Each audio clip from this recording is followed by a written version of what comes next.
sophomores and juniors, good. Preparation, just as a general thought.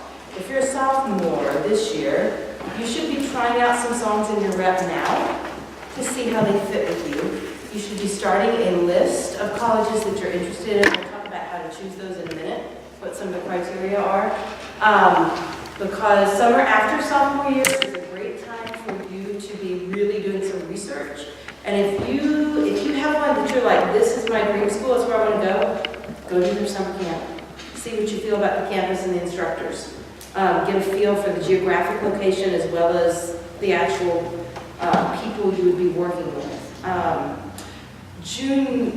We said juniors, right? Yes. So juniors this year, if possible, by the time you get to about February, you need to have your packets solidified as far as your songs, monologues. And we'll talk again about what that means when we say audition package. You probably need to have a list. General statement, parents. Oh, bless you. So, here it comes. Yeah. Your student will probably apply to 15 to 18 schools for musical theater.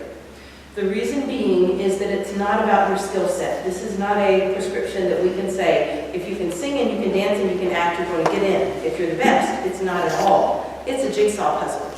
And so, University A, when I was there with Texas State, it would be, okay, well, we also know that we're pre-screening applicants. And it's like, but we also know that we've got a certain show coming up and we're going to need to have at least 3 black people in our show. That's just a fact of life. So we need to make sure that in our incoming class we accept at least 1 black person because of the casting coming up in the next couple of years. That's just, the way it is. It's a jigsaw puzzle. If you're what we call a leading man type, and we've already got 2 leading men seniors and a leading man sophomore, you may or may not get in because we don't really need another one of your type, but we may need a comedic male because we're graduating 2, and that only leaves us 1 for next year. So we need to keep that slot filled. Does that make sense? It's a body type, it's a character type in acting, it's a little bit of a vocal type. Going back, when you talk about, like with Broadway and with the collegiate programs, it used to be your voice type, way back, 30s, 40s, 50s, 60s. It was your voice type, and we filled by voice type. Broadway went through a shift, and it became character type. Your job then became to sing the role you're given. If this is your physical character type, acting type, your job is to sing the role. It doesn't matter what your voice type is. And now Broadway is going through another shift over the past probably 5 years or so, and it's no longer character type either. It's now versatility. Can you come in and do hip-hop, pop, jazz, rock, blues, classical, contemporary power mix? Can you tap? Can you do ballet? Can you do jazz? What all can you do vocally, acting-wise, and dance-wise? So the current word is versatility. The more you can do and cross-train in, the more likely you are to be cast, and the more likely you are to get into your collegiate program that you want to get into. So definitely cross-train. Let's see. College selections. All right, basics.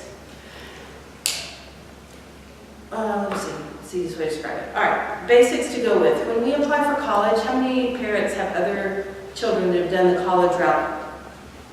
No? Okay, that's actually a benefit because it's not the same at all. Totally different thing. When we go for musical theater, here's what you're looking for. First choices are big school, small school. What do you want? Second choice is, what environment do you want? Do you want what we call a BA, Bachelor of Arts? That's a broad degree where you do a lot of other things and some of your chosen art. I will tell you that it's very rare that a BA degree will actually get you the training you need to be successful in the industry as a professional.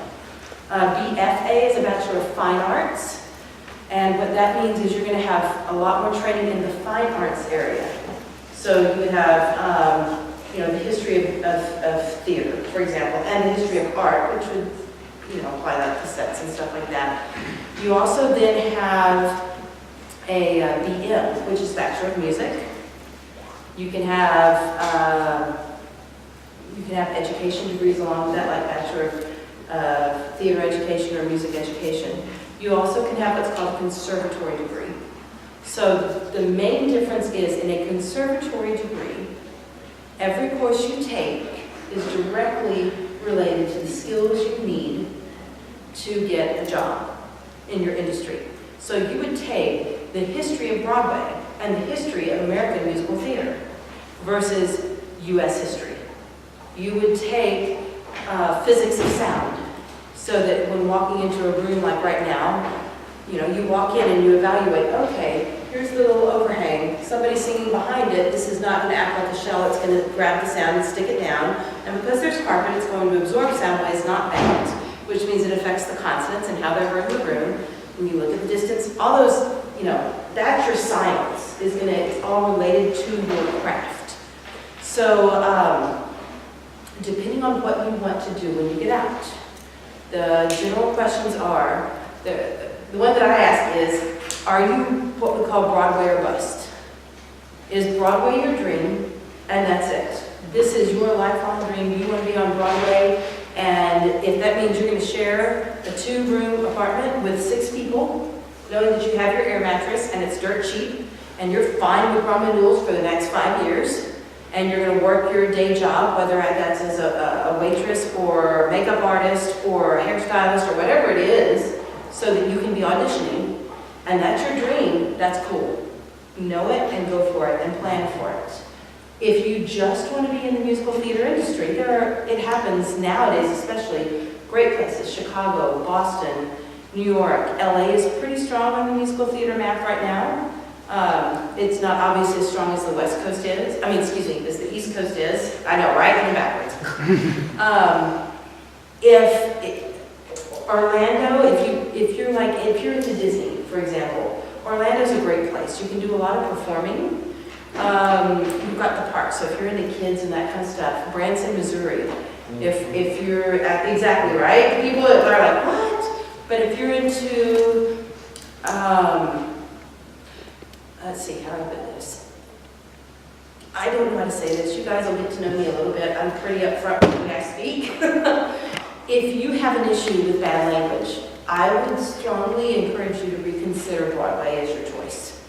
Because you can't walk into a room and audition for a part and say, and by the way, I won't say this word, and I won't do this thing, and I'm not going to look like this, and I won't touch this boy, and you can't. They're hiring a part, and there are 25 people after you that will do, and I'm not talking about bad things, just everybody's clear, we're not talking about bad things, but it may require some language. And so you have to know as you go what you're comfortable with. Are you comfortable with, quote, leaving yourself at the door, putting on the personality of your character, and walking in, and knowing that that is not you, and that is not your choice, that this is the character that is being portrayed on stage. And when you walk out, you leave the character on the stage, and you go home. And you live your life according to your moral, ethical standards. And I'm not... Am I losing anybody? Or does this kind of make sense? Okay, cool. So those are just choices. Branson is a pretty family-friendly environment. Disney, as in Disney proper. The Disney company, by the way, owns ABC, owns ESPN. You've got Disney Theatrics, you've got Disney theme parks, you've got Disney cruise lines, you've got Disney movies, they own a lot. But as far as like Disney, the theme parks, for example, you're family friendly. So those would be pretty safe for that environment. Okay, so we were talking about, like, are you Broadway or bust? Great. If you are, know it. I strongly suggest if you want to end up on Broadway, you need to go to school in New York. The statement has been made in some circles, you can get great training anywhere. Yes, you can. But when you graduate, you're going to have the skills. You're exactly right. But how do you get hired? Because there are 500 other people with those same skills that are just as good. I would love to say you're the best in the world. I'm not the best in the world either. There are other people with my skills. But they're all there. Who's going to get the job? And it's called You Are Your Reputation. So 2 things for all of you that are students right now, 2 very important things. Number 1, you never get a second chance to make a first impression. Number 2, you are your reputation. Whether you want it or not, you are your reputation. That's who you are out there in that world. That's who you are at the casting table.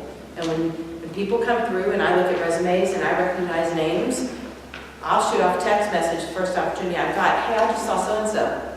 And here are the answers that will come back. Oh my gosh, one of the best people to work with. Really, really great team player. Great leader. Great person that's so flexible and willing to take in. Or, oh, I remember them. That's it. Okay? The bad mouthing usually tells me there's been a bad experience and somebody was wrong and somebody was right. And sometimes it's you and sometimes it's them. So when people go off on a big tangent, unless there's a specific incident of, oh, okay, so there's a serious problem here because, like, you know, well, 3 car wrecks, 4 times late, in the hospital with a drug overdose right in the middle of our show. Well, that tells me what I need to know also. But you don't want to be the one that they don't have anything to say about, something about. You always want something good said for you. You create that network, even in the collegiate environment that you're going to get ready to go into. When you walk into that casting room, if you've done a workshop with somebody behind that table, oh, here we go. The other thing, start your little black book. Parents know what that is. You guys may not, the younger people, but literally, little black book. And you write down who you worked with, the date, the time, the place, and anything specific that you can remember. So, example, you would put today, you put me, right, here, what we did. And you might put something like, oh, older daughter is a clarinetist that performs. So that means that the next time I see you, whether it's 10 years from now in New York or a couple of years from now behind a casting table to get into your college, it's like, oh, you did a master class that was really cool, and I remember you said your daughter played clarinet. How is it going? You know what that tells me? You're smart enough to remember details. You can retain the information, and you also know where to apply it and when. So start it now. And then 15 years from now, you see a casting notice that says, blah, blah, blah, blah, music direction by Jeannine Rowden. You go back and pull out your little black book. It was this date. You go back and you pull out your recordings. Oh, I remember that she said it's acting first and voice second. Versus, I'm picking on you and I know this is not true, so I'm lying, okay? I'll tell you in advance I'm lying. Kara Transfer, music director. Oh, it is all about the voice. If you can't sing the way you should sing and make it completely resonant to fill without miking and no artificial sound, you shouldn't be doing it. Okay, now you know when you go in that room what the person behind the table is casting or what they're looking for to put you into their collegiate program. So just start keeping that list going forward. And as you do your college auditions, do the same thing. Look online, look up the alums, look up the people who have graduated and where they are now. Look up the people who are on the faculty currently and look up who they were before. I would tell all of you right now that if writer is on your list, I would probably take them off. Because any university that gets a new president who says, I think we're just going to literally fire the entire faculty of one of the most renowned music programs for choral music in the world. Literally, send out an email and fire them all. And by the way, let's sell them to a Chinese company that will give us a lot of money, even though they've never done anything with the arts and they run for-profit schools that are kindergarten through 12th grade. Oh, and by the way, let's just put out a statement that says, oh, we're doing it because we're financially in the hole, but well, okay, so our financial statement says we have a couple of $1 million in surplus, but we're going to say we're financially in the hole. That means the arts are first on the chopping block, and musical theater has not been affected. But mark my words, do you want to invest $60,000 a year and in year 3 be told, by the way, your program no longer exists, you no longer have a degree coming in 1 more year, go start over. And you're now 180 grand invested into this and it's gone. So totally, obviously, parents and students, you guys make the calls that are best for your situation, your family situation.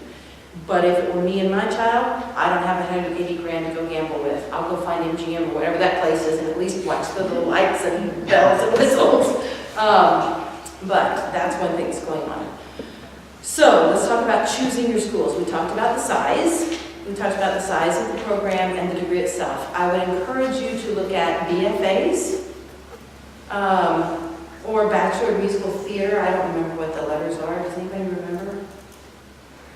Most of them are still falling under BFA of theater. Yeah. Some of them fall under Bachelor of Music. One of the things that I encourage you to look at for any place is the musical theater faculty in the music department or the theater department.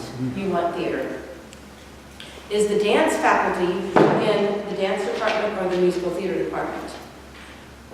You probably prefer the dance department, honestly, but you need to make sure that they have the musical theater background and that they are going to be able to teach all of them, all of the different styles of dance. For acting, obviously, you want them in the theater department itself. The training that you're going to be looking for is, again, versatility. You need to go to a place that's, someone asked me this earlier, and the best example I have is the Model T was the best car on the market when it was made. But would the Model T win the Indy 500 right now? No. We've made a lot of advances, a lot of discoveries, and we do a lot of new things. The sounds being made when classical technique was the only thing available were classical sounds. And it was absolutely the right thing. But the sounds that you will be asked to make to be successful in this industry are not just classical sounds. And you need to be able to make all of them in a manner that is safe and healthy 8 shows a week. So here are the rules. If you can make a director and an audience happy and do it safely and healthy 8 shows a week, you have a job. That's it. And the terminology and the methodology, they're all the fancy words in the academic world. So if people try to woo you with the lingo at the collegiate level, it doesn't mean that they don't know. It just means I would look a little bit deeper, because sometimes it's because they don't know anything else other than that one particular method. And you need to be able to cross-train, do all that stuff. So we talked about that. Conservatory environment. Right now, CAP 21 is a good example of a middle school. CAP 21 used to be the conservatory division of NYU in New York. And because NYU is what we call the university umbrella, right? So if you look back on Broadway programs and see who is currently being cast on Broadway, or who was being cast in these years, where did they go to school, where did they graduate? NYU was great. Look at the recent ones, not so much. CAP 21 broke away, and now they're housed under Malloy College. But CAP 21 is a conservatory. Malloy gives a BFA. That is a great crossroads. You get, like freshman year, you have 3 days on campus at Malloy for your regular BFA. And you have 2 days where you go into the city to CAP 21 conservatory programs, and you have 8 hours a day of conservatory training. And then starting the second year, you're at 3 days a week in the city and 2 days a week on campus. So it's limited. You do get the full BFA degree, but you get the conservatory intensive training that puts you active in the field pretty quickly, and you're meeting the people that you're going to work with. Making a good impression is a great thing. A lot of your college auditions, take as many as you can, because you are not just auditioning for that show or for that university for admission. You're auditioning for that person, and you don't know where that person will be in 5 years or 10 years or 15 years, because they may be the one behind the casting table, and you walk in and it's like, oh my gosh, I saw you 5 years ago and your voice hadn't changed yet, and now look at you, you're a bass. Oh, okay, and you've got a personal connection. All right, audition packages. You are not just selecting a song. You do not need to show me your highest, your loudest, your lowest, your softest. Okay, if I want more, I'll ask for more. Your job at the audition is to get the call back. If they want more, they will ask for more. So you need what we call a balanced package. The package is 2 songs and monologue. Most colleges will have what we call a 32-bar cut. That does not mean count your measures to 32. It means, I know it sounds silly, but 16 bar cuts are 30 to 45 seconds of music. Some 16 bar cuts can literally be 48 measures of music to get 45 seconds because they're such a fast tempo. And they're in 2/2 or something. So 16 bars, 30 to 45 seconds. 32 bar can get you up to a minute and a half. Usually it's a minute to a minute and a half of your sound. And then we have your monologue. So what we're looking for is a storyline. And you have to have a story that connects, pardon me, song, monologue. When we do auditions, when you have a 32 bar cut, you cannot give me the whole show in 1 minute and 30 seconds. You can't tell me that story. So we do what's called a standalone. You take your song and you take a cut. Take that cut out of the context of the show. What story can you create for those 32 bars that has what we call the moment before? So before the music starts, before that person plays, what made you sing? What happened? In that moment, the music starts. Now we need to make sure that we have what we call conflict. Everything has conflict, whether it's internal or external. And it has to be specific. It cannot be generalized. One of the biggest mistakes in acting for youngsters is, I'm acting! And I say, I don't care! But if you tell me a story, and you can engage me and make me interested, then I care. So tell a story, make it a real one for you. Most of the time for 32 bar cuts, it's out of context of the show. And it needs to be personal. Name a song. Naughty, okay. So, 32 bar cut of Naughty. If I were to go in with it, then I could tell, I'm going to make this up on the fly. Oh, let's see what comes out. So, I could go, I'm going to pick on somebody. I can't find anything obvious. Okay, here we go.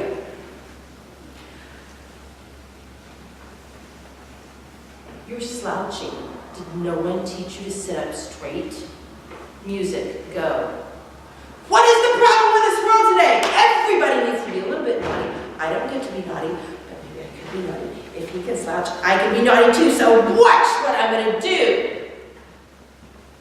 You interested? Okay. Has nothing to do with Matilda, does it? But it would work to create your own storyline. And you, he sat up, I'm sorry. You'll find that I'll probably pick on everybody in here at some point, so hey, I love you all, right? If I didn't, I wouldn't come near you. And then what we do is you take, so like if we did naughty is what we call an up-tempo, right? And it's also contemporary. For colleges, if you're taking notes, for colleges, you're going to have two categories, 16 bar, 32 bar. Time for 16 bar is 30 to 45 seconds. I see it when I'm talking. Time for the 32 bar is a minute to a minute and a half. And all of your schools will either tell you a bar count or a time count. A few of them will say a song, in which case you would do the full song, okay? But most of them are going to be 16 or 32. I would say 90% are 32 bar cuts. Then you have the categories. They all have their own lingo, okay? Welcome to foreign languages.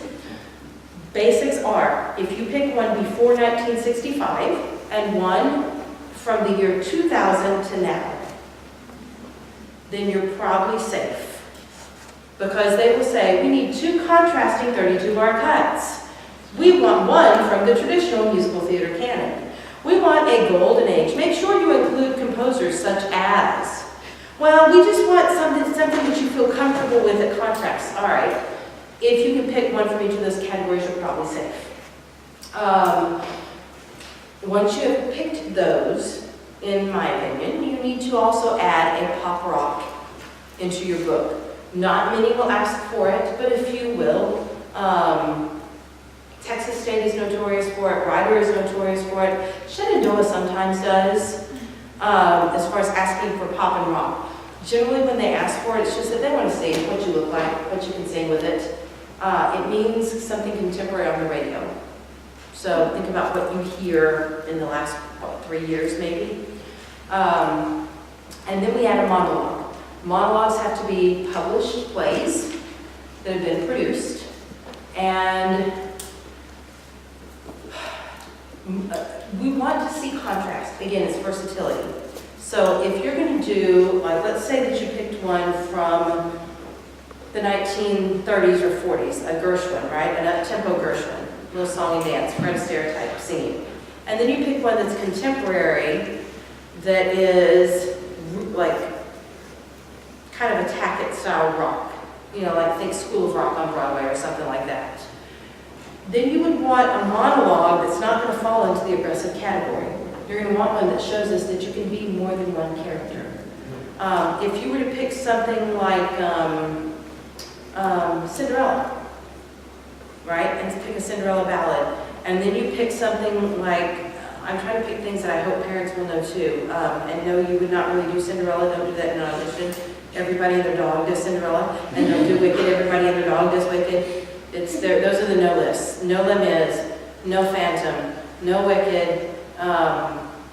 You know, they're just a good general rule of thumb. If it's been on Broadway in the last 5 years, don't do it for a collegiate audition. Because the likelihood that you're going to walk into that room and sing a song, they already have a sound in their ears, right or wrong. They have a sound that they are accustomed to hearing. And if you are not the recording for the most recent Broadway soundtrack, you are already competing with someone else. Why challenge yourself? I mean, it's not like right or wrong and fight it, but why? Why give yourself another hurdle? What we want you to do is come in and be comfortable being you, show us who you are, and let me see what I can work with. If they ask you to do something, do it.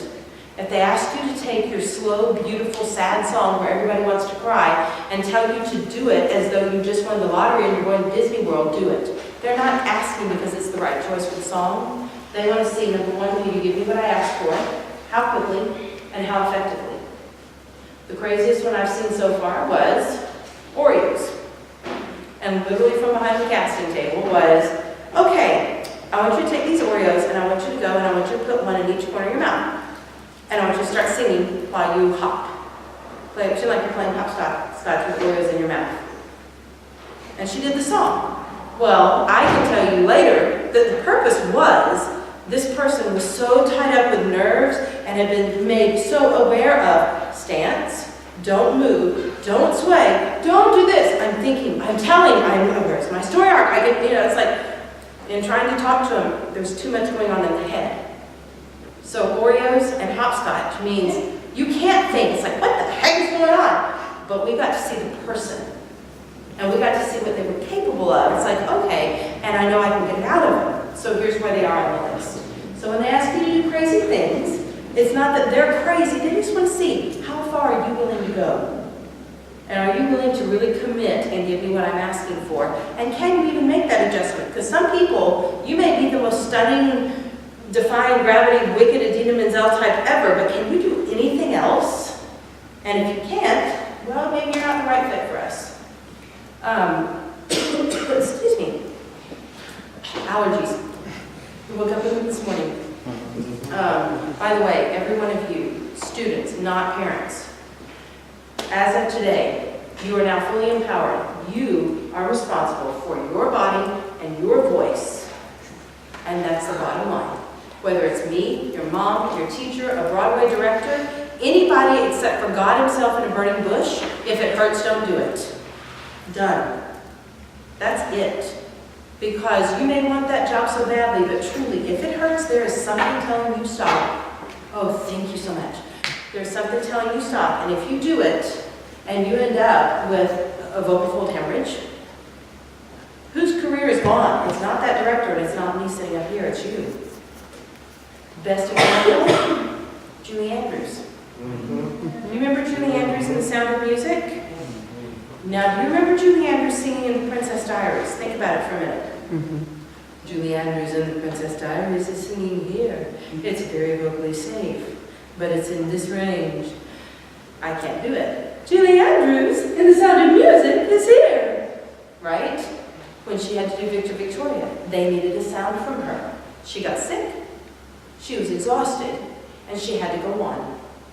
And in doing so, she damaged her vocal cords. It takes one time. By the way, all of you here students, you do not take ibuprofen and sing, ever. You take Tylenol if you have to for the rest of your body. Anti-inflammatories thin the blood. For contemporary singing, the amount of air pressure that we require for the cords is not safe with anti-inflammatories. Okay? That's when we do what's called vocal fold hemorrhages, and they can pop out. And literally, if you take a good dose of those and then you sing a high power mix, one time is all it takes. Doesn't mean it happens every time, but it means you're at high risk. And why take that risk? Okay? If you are ever in doubt, talk to your teachers now, but you need to find someone that throughout your career you go back to. And that is the person that you trust. And if they don't know the answer, I'll tell you straight up, I'll tell you what I know, but I'll also tell you if I don't know the answer, okay, I'm not sure, but let me call somebody who is sure and I'll find out. And I'll call the best in the field to find the right answer that I know is correct. But this is not worth the risk. Okay? So, but anyway, back to the audition process. We want you to show us an arc. So if we were to do, I'll use one of my kids as an example.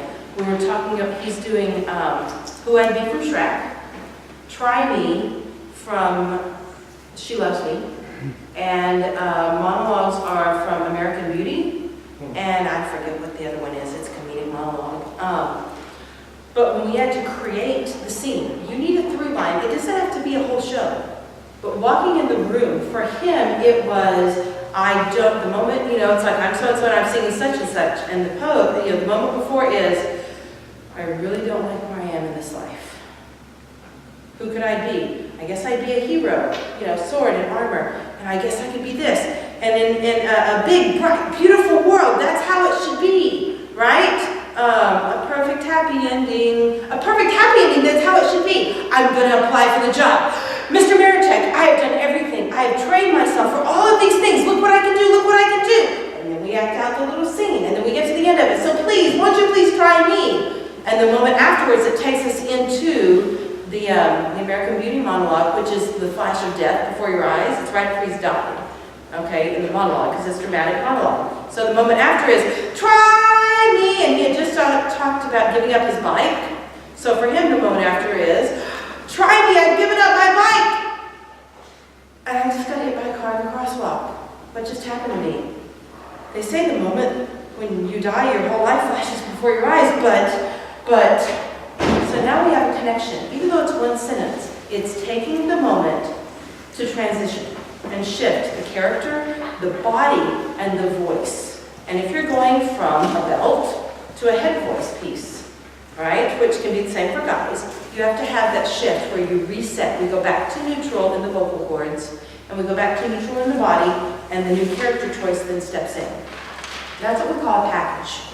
And in our package, when you go into that room, the best thing that you can do is when they can't take their eyes off you. If they are engaged in the story, who cares what they write? They're not going to really be writing. They're going to be watching you.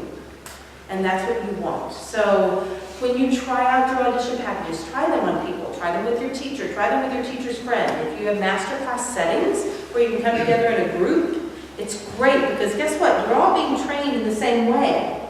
So that means you can help support each other. And you can get to the top one of two ways. And this is in your college auditions and this is in life and in Broadway. You can get to the top by walking over everybody else. I will be the best and I will kill anybody that gets in my way. Nothing is stopping me. Or you can understand that in a harbor, a rising tide floats all the boats in the harbor.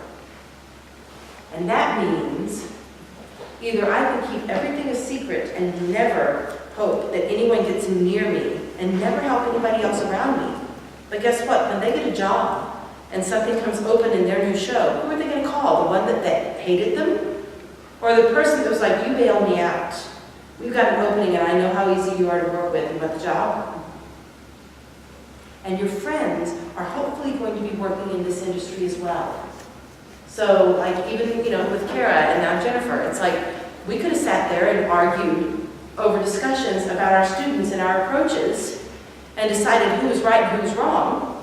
Or we could say, hey, what do you know? How do we do this? How do you approach this? Oh, guess what? I've got such and such, you want to come? I've got a student with such and such, and I've tried this, and I've used this language. Do you have another unique way that you approach it? And then everybody's in that same place, and we're all being successful together. Does that kind of make sense to everybody? All right, music preparation for all of you that are not pianists. Number one, double-sided copies, always, always, always. Never show up with single-sided copies. Number two, the standard right now is that you take non-glare sleeves. What I have my students do to cover all their bases, because people that don't care.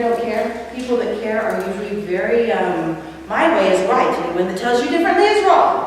Well, there's no need to pick fights. So take the double-sided copy that you have and punch holes in it, and then slide that piece of paper into your non-glare. If you go in and you happen to have a pianist, who, by the way, in New York at least, most of the time, your music director or assistant music director on a show is the one behind the piano, and you don't know it. So you better be nice. Always be nice to everyone you meet, and usually they will have eyes out in the lobby, and sometimes they have them down on the street. Berkeley Greer is one of the studios where a lot of auditions are done. I'm not kidding you when I tell you it has been known to happen that there are people sitting around in the Berkeley Greer building downstairs outside watching the street corners, watching people coming up out of the subways and going into the building to take the elevator to the whatever floor it is where the auditions are. They're watching. I had a student lose a role because she and her mother walked out of the audition out of the building. They thought they were in the clear, right? And immediately started beep, beep, beep, beep, beep, beep, beep. Done. They turned around and noticed someone was watching them and taking notes. Ain't it wrong? Who wants to work with a mother who's going to be whiny and gripey and a kid who's talking back? Nobody. We don't need that drama in our show. Done. So when you go to your college auditions, from the moment you get to the airport in your hometown, you don't know who's on that flight sitting behind you that's on the faculty at that school going home. So be very careful what you say and wear, and always with a good attitude. And if it's negative, wait until you get home in your own bathroom. Okay? You can say it all you want, and I've said a lot of stuff. But yeah, and I got on a tangent, I forgot. Music prep. Thank you, music prep, yes. So put it in double-sided with the holes, because if a pianist or a music director is there who's like, they don't want to see in the sleeves because of light reflection, all they've got to do is pull it out and put it in. And now they don't have the reflective glare. But I'll also tell you that there are a lot of music directors on Broadway that when they turn pages, they don't turn slowly, and that music, if it's not in that plastic, is going to go and gone. So that's one of the reasons for that, is it's a lot easier on us, especially if it's a cold room. Grabbing paper slips. Grabbing plastic does not. So I can always get that plastic turned. If the air conditioning pops on, and especially when you're in small studios, you don't know where these air conditioning vents are. If it pops on, it will blow paper, it will not blow those sheets. So that's usually the safest way to do it. I know what that you can be told by a lot of people, don't worry about just crossing and Xing. I will tell you that whether you have to do it or not, if you can do anything to make your pianist's life easier, do it. Because the less, as a pianist, the less I have to think about what's in front of me, the more I can think about you. And I can listen, because I haven't heard you before most of the time. You're walking in cold. So I can be listening to you and following when I hear you changing tempos or taking a fermata or hearing something that's happening in your voice that you may not even know is happening, but I hear. And if I like you because the music is good, I'm probably going to support you a little bit if I hear you're nervous and I hear it going off pitch. I'm going to add some choral structure because I know it'll have to get back on pitch. But if you've come in with a bad attitude and I'm trying to search through the music for what the heck is this yellow thing over here and all the scratch out black over here, I can't pay any attention to you whatsoever. and now we do not have a complete package. There's a struggle going on. So, best case is you take it, and for your 16 bar cut, you have your 16 bar cut section in your binder.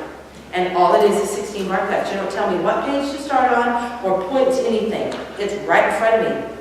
Done. And if it's not supposed to be on the page, get yourself old school, okay? Get yourself a white piece of paper and cover it and copy. So I don't have to link anything black on the page that I'm not playing. And then you do the same for your 32, separate section. Don't tell me 32 starts here, 16 starts here. Separate section, 32 bar cuts. Separate section, whole songs. And that way it's super easy. Mark your tempos, mark your fermatas, mark if you're taking a breath. If there's an action, mark it. If you're going to go with a bell tone to start with, number one, I never recommend it ever, ever, ever, ever, ever. I don't care how good you are with nerves, a bell tone does not give you tonality. And you may very well have the key of the person in front of you in your ear when you go in, and then you're nervous that bell tone will give you what you need. You need an introduction. If it's not there, create it. If you need a creative cut, the Try Me 32 bar cut that Garrett was doing, it took us probably 8 times to get the right cut.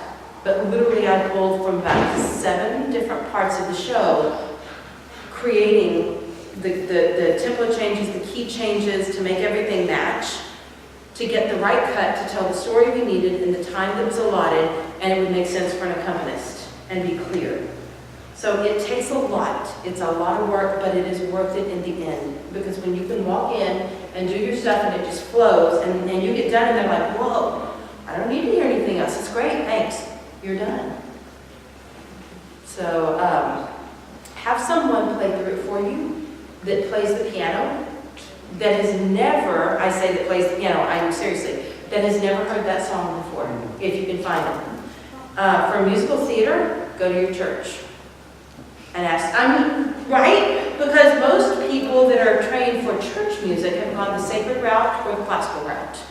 And so they're not as up on musical theater rep as we are. So go in and just say, I have a really big favor to ask of you. Would you mind playing through this for me as someone that's never seen it before, and let's see how it goes. So that I can just get an outside opinion. And you sing through and see what happens. And that's going to tell you where you need to make adjustments in the directions that you have in your score. Any questions? Yeah. Introductions. Yes. How long? How many bars? 2, 4? Or It depends on the kid, and it depends on the song itself. for the tone? 2 bars, yeah. Like 2 chords is not generally enough. Usually 2 bars is about right. Is that part of the timing configuration of 30 to 45? No. It's outside of it? Yeah. That's good. Yeah, absolutely. It's outside of that. Every once in a while, if you go into an audition, it will also, it gives you an idea of who you're dealing with. If the pianist says anything about, this is longer than 16 bars, that means obviously it's a pianist who doesn't know musical theater. And if they have hired that pianist for their auditions, sometimes it's the last minute sub that fills in. But if that is their faculty pianist, I would tell you now that's not the place you want to go, because they're not current on the training and what the lingo is in our industry. Can't be an art director. Pardon? Can't be an art director. No? Yeah. Anybody else? I mean, just general questions. By the way, you know that the average right now for musical theater is $60,000 a year for a musical theater degree. So that's what it is. The jigsaw puzzle again, physical type, voice type, all those things goes into it. Yes, sir. How much does the resume go into it, as much as the audition itself? I always want headshot resume. Your resume gives me an idea. When I look through it, if I see all community theater and nothing professional, I know where you come from.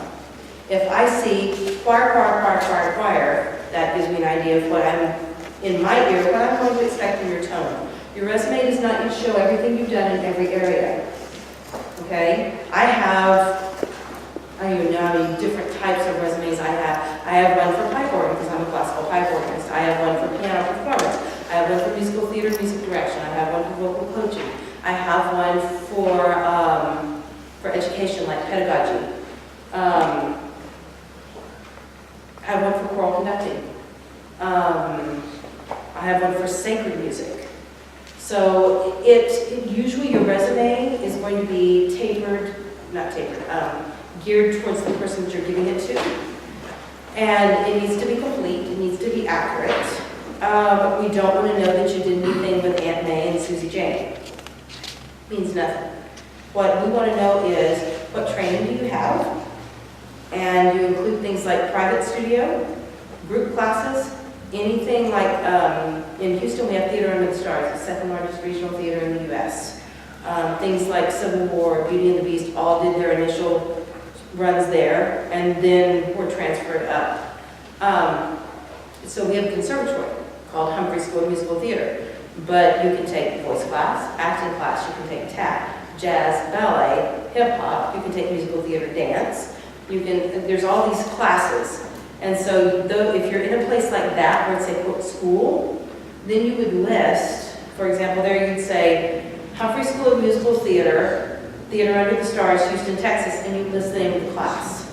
You wouldn't list all the people you've worked with there, but you would list them if you've done, general rule of thumb is if you've studied more than 6 lessons with someone, then you may list their name. Otherwise, it's considered master class or coaching sessions. Like if you do a lesson with, I don't know, pick a name, Brian Darcy James, that doesn't mean you studied with Brian Darcy James. It means you did a coaching. So you would list that under coachings or master classes. So you would want to list like your private teachers, your classes, any special skills training that you have. You would want to list your roles, and you could say supporting or blah, blah, blah.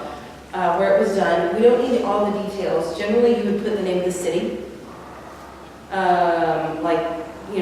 Theater Under the Stars, Houston, Texas.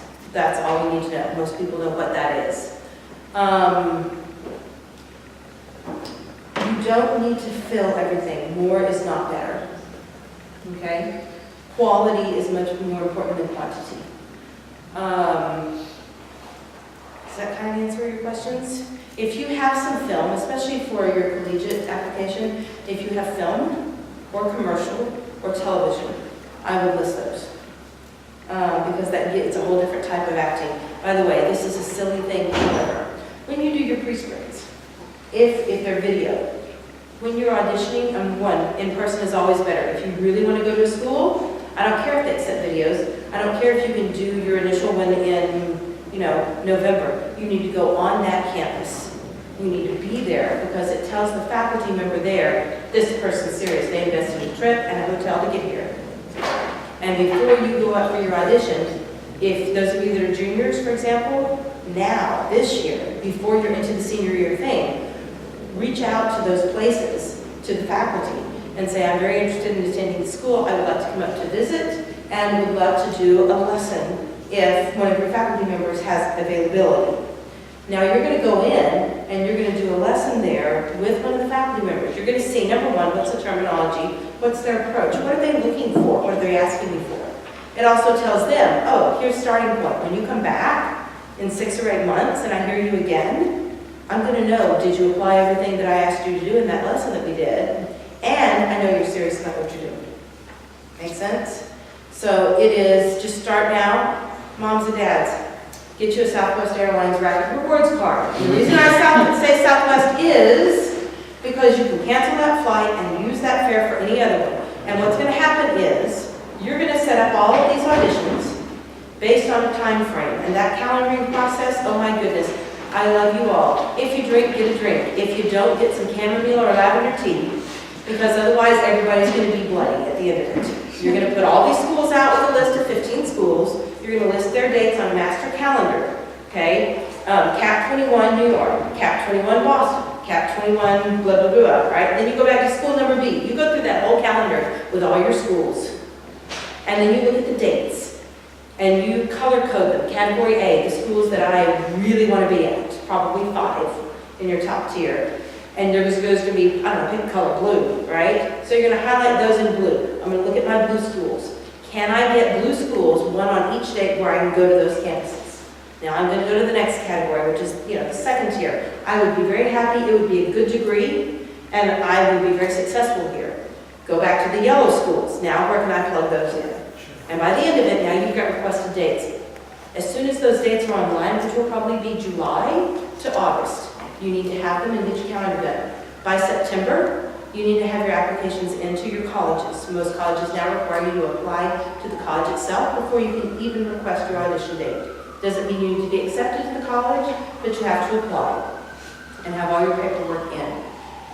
September, you need to be requesting your audition dates. I can tell you right now, like CCM, do they even have any live audition dates yet at Cincinnati Conservatory? I think they were filled. They're already Last filled, month. I know that. Pardon? They're already filled this year. Yeah, and I think they were filled in October, weren't they? Probably. Yeah, so they're already booked out. So if CCM was on your list, sorry, you're done. You don't have an in-person place left. Same thing with places, lists of schools. And I know this is being videoed and maybe somebody can make notes at some point in time because I'm going fast and furious. But like lists of schools in New York, Cap 21 Conservatory, which is partnered with Malloy College now. There are a lot of things that I can't necessarily, it's not that I'm like privy to all the information, but there are a lot of things that I know from colleagues in New York City that are up and coming that have not been announced yet. But let's just say Cap 21 was fabulous for a long time. When they went independent, they were still pretty good, but now that they're partnered with Malloy, it's coming back, straight back up. So it's a place to really keep on your radar for a lot of reasons that you'll see. But Cap 21 Malloy, PACE is huge on the acting. If you have any doubts on your acting, then you need to get an acting coach. You need to do it either online with Skype or in person. Montclair State University is in New Jersey. It's right across the bridge. They're very good. They put out great people that are very active in New York. Manhattan School of Music has a new musical theater degree. They are in the transitional process of creating this program. I think it's the second or the third year this year. I think that might be a place in about 6 or 8 years to look at. I don't know that at this point it would probably be the solid place to go, and it's only because I admit it, if I'm going to invest that much money in a program, I don't want to be part of the guinea pig class. I want the one that's done and tried and true. And I don't want to run the risk of, oh, they just turned over faculty this year. Huge. What's going to happen next year? I want the continuity. So, I'm chintzy. Okay. Let's see, what else? There are a couple of other ones. SUNY Purchase is not too far out of the city, and they're pretty good.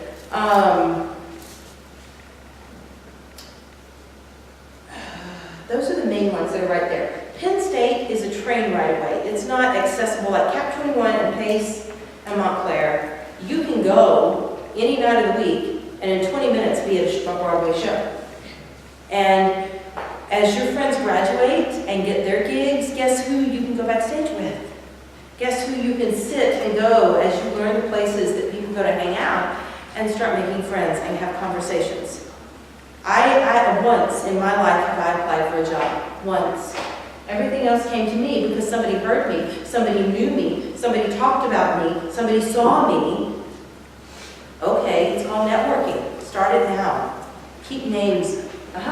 Would you put Rutgers and the Pittsburgh schools in the same realm as Penn State, like good schools but train right away? Yeah, I don't know that much about Rutgers, Okay. which does not mean it's bad, it just means it's not on my radar. Got it. The ones that are at the top of my radar, as far as the New York area, would be the three there. Penn State is great. I would have said Rider. I kind of told you the story, and that's everybody's call on your own. Carnegie Mellon is fabulous. It's a little bit more classically oriented as far as acting chops, but it's a great training school. University of Michigan, obviously. The stats are that it's harder to get into the University of Michigan musical theater program than it is to get into Harvard medicine? Something something like that. Yeah, I think it's like Yale Law and Harvard Medicine. Yeah, it's killer. But I mean, it's an amazing place. It's where I did some of my trainings, and I love it. And that one would be worth it. Cincinnati Conservatory has got, their alums are killing it right now. They're booking everything on Broadway. There was recently a faculty death at CCM, and you know, but I mean, it was kind of expected. Ooh, you would ask me. Long term, no, it's okay. I'm just having a light moment. Long term, older gentleman, I believe it was cancer. If I'm not mistaken. My son went there, that's one. Okay, I can't remember the name of it. I've got it on my Facebook. Ask me later, I'll pull it up. But yeah, CCM is fabulous. And they're great with what they do. I will also tell you that a lot of the CCM people either simultaneously train with someone privately in contemporary styles, or they, when they leave CCM, move to New York and train with someone like Jeannine Rowden, who has created the CCM methodology for contemporary commercial music. And it's called somatic voice works, meaning engaging the entire body in what we do. Texas State is actually pretty high on the radar right now for a lot of places. Caitlin Hopkins and Jim Price created the program there. It's very, very good. I'm from Texas. If you're okay with Texas, great. I mean, it's a fabulous place. Caitlin is stellar as an actress. She was her mother is Shirley Knight. Shirley Knight. Dad was Alan Hopkins. So she's Star Trek, the Vulcan, you know, Law and Order. She was the original mother in Batboy, Bear. Oh gosh, I can't even think of all the things. So I mean, she's fabulous, and they do a great job of tailoring the degree to the student, so that when you come in, they have the flexibility within the curriculum to say you really need some better dance chops, but you're vocally really great, so we can like cut down these vocal things to be able to add these dance things into your curriculum. And I know that because of working there with them. So where else would be high on the radar? Help me think. Oklahoma City? Yeah. Oklahoma City is pretty good. Oklahoma City is very classically oriented. They have not quite made the crossover on that bridge to the contemporary styles yet. They're still solid. The acting is super solid. Vocally, they're pretty good. I apologize because I've been in and out, but did you address any West Coast schools that are really well known for their music theater programs? Again, I have not. I would encourage you all, if you are interested in film, West Coast is the place to go, obviously. There are, like, UCLA, they've got a great musical theater program out there. Again, if it's Broadway or bust, you really want to aim for a school where you can be networking. And I'll tell you also, I'm kind of practical, so I looked at one of my students and said, if you're going to spend 4 years investing all that money in something, why not go where, at the end of 4 years, you now know you have a part-time job from when you graduate, that you can keep making a living. You know who you want to room with because you're all graduating together and you can find an apartment together. You know where the dry cleaner is, you know the subway system. You've been doing the auditions, so you know the routine and you know about equity cards and all those things. And you've been meeting these people because you've gone and participated in the groups. I mean, I'll tell you right now, you're going to do a lot of things for free in the beginning. And there's a point in your career where it shifts from, I'm doing this for the experience, to, I'm doing this because this is my career, they're paying me to do this. Make sense? But the free part, if you can do the free part with Broadway personalities, why not? If you have any interest in the film industry, television-wise, they do a lot of filming in New York City. You know, Law and Order is all the time up there and some of the other series. But UCLA, USC has a pretty good school of music, don't they? Is it the Portland School of Music out there? Is that right? Or is it Frost? Or I think it's what's the one in Sacramento? Is that Frost? Frost is Florida. Okay. If you're interested in Disney, Disney has a great partnership for those of you that are younger. They actually have a Disney high school internship where you can go for 1 semester. If your grades are good, you literally sign up and go. They pay you for the work you do. And if you stay in the apartment with other girls, or other boys if you're a guy, then, you know, the pay equals out to about to what you would pay for your housing. But you actually get to see it. I mean, they're the #1 hospitality training industry in the world, and it always looks good. Get your foot in the door. Disney Theatrics is fabulous. And if you go down there and try it, you may be like, oh yeah, it's really cool, or yeah, no. But, you know, worst case scenario is you've gotten some training. They partner with a lot of the community colleges there in Florida, so that if you were to choose, for example, if you did the college internship to take a semester and work there, then you could choose to be doing classes there, getting your college credits, and then continuing should you choose to stay there or coming back later. And Disney is very big on promoting from within. So if you're already in their system, that's a good thing. You definitely have a leg up. If you don't have dance chops, start now. Okay? The order right now that's being cast on Broadway is acting, dancing, singing. I'm a vocalist. I wish music were first. I would love to tell you it is, but the reality is it's not. And if you look at Broadway, you have people who are telling great stories who their singing is moderate. You have people that are phenomenal dancers, and they tell a story in their dancing and in the play itself.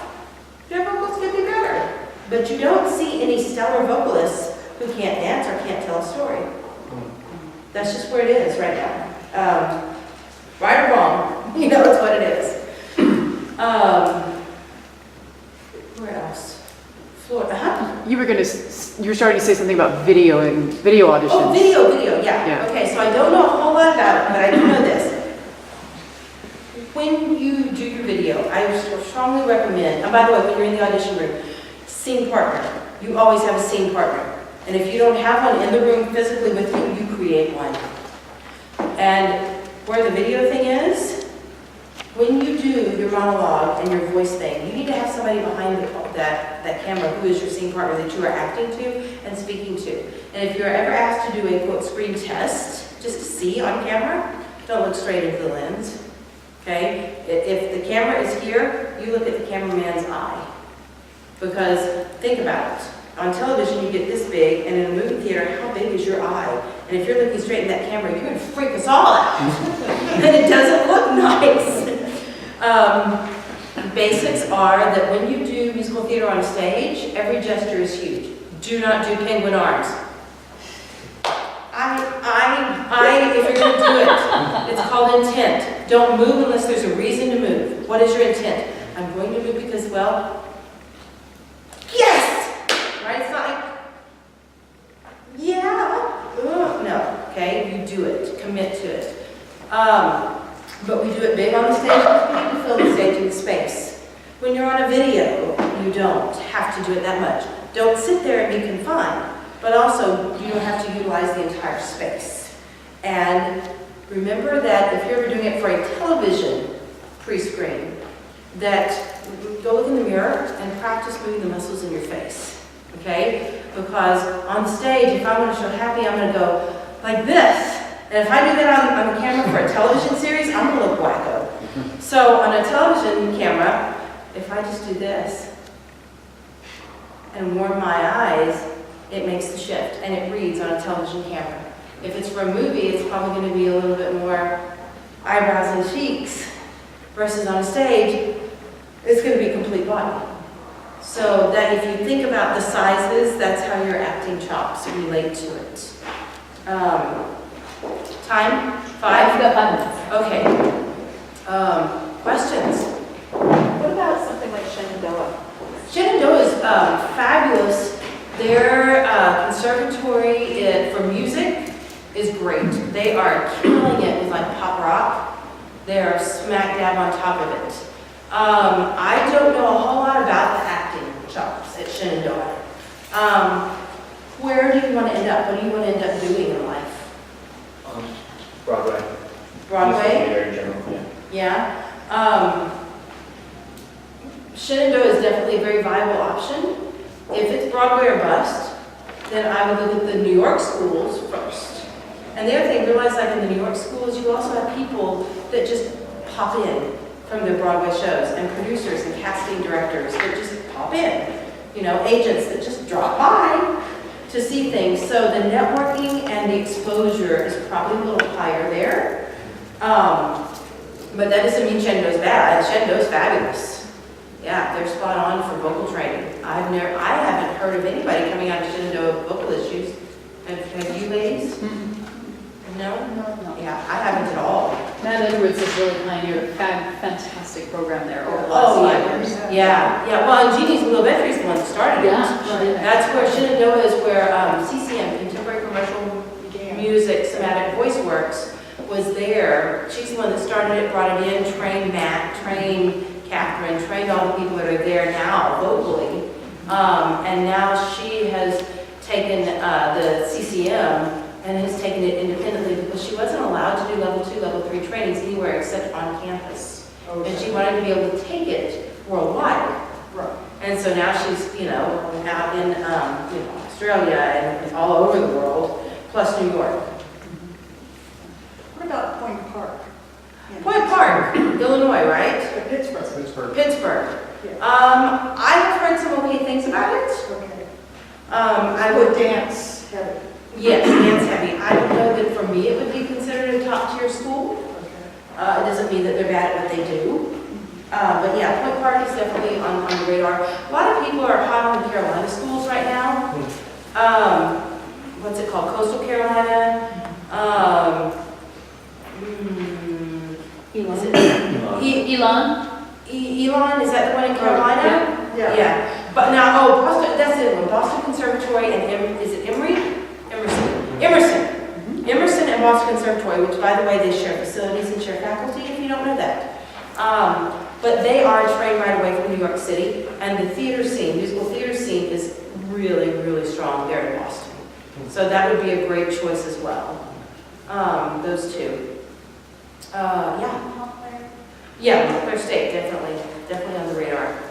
So they're strong. They do a lot with Paper Mill Conservatory and Paper Mill Playhouse there in New Jersey. Hart School of Music. Yes, Hart School of Music is very strong, Okay. probably a little more classically oriented. Right. So, Is that in Connecticut, Joan? Yeah. Yeah. Hartford. yeah, and I know, Fairly new program, I think. they're just, yeah, 10 years maybe. exactly, just jumping into it, exactly. Yes, sir. I asked you this before, my daughter asked you.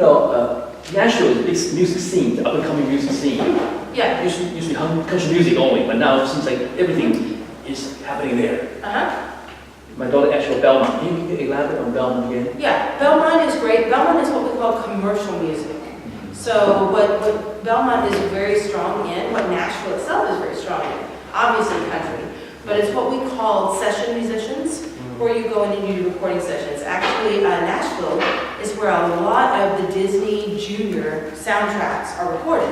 Or the Disney Juniors, like with MTI, when you get that sample recording, they're done in studio in Nashville. You go in, you get one run through, and you record. And so you've got industry musicians there.